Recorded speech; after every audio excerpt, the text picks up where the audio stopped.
Panibagong araw at panibagong experience na naman tayo mga kabahog.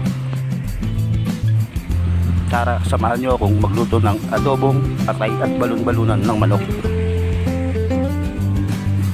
Bali, nakahiwa na rin pala tayo rito ng sibuyas. Meron na rin tayo rito ng laurel. Ganoon din ang ating luya at saka bawang.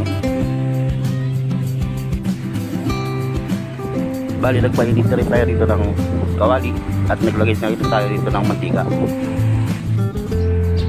At nang mainit ng ating mantika, nilagay na rin natin ang ating luya.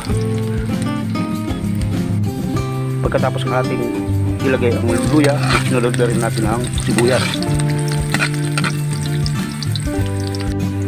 Maya-maya dito ilagay na rin natin ang bawang. Pagkatapos nating halu-haluin ang ating ingredients, nilagay na natin ang balon-balunan. Bali, hinalo-halo lang natin itong balon-balunan hanggang sa ito'y lumambot.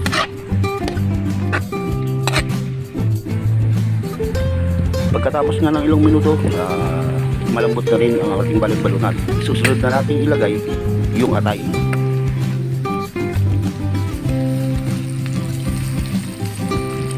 Hahalu-haluin lang natin ito hanggang sa magpantay na ang pagkakaluto. At sa mga nanonood nga sa atin, kung hindi ka pa kabahog, pa-like, comment, subscribe naman sa YouTube natin.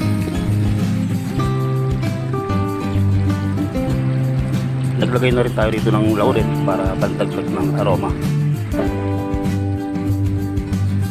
At maya-maya pa rin ay nilagyan na natin ng toyo. Balik kinantya lang natin kung gaano kadami.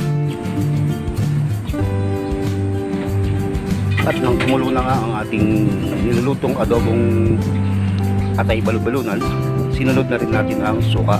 Bali, tinantya rin natin ang paglalagay dyan. Nakapaglagay na nga pala tayo ng paminta, kaso hindi lang natin na-videoan mga kabahog.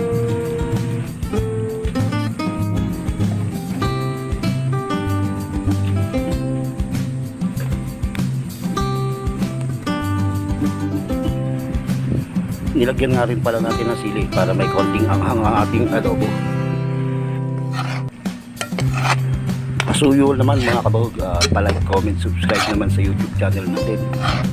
Salamat!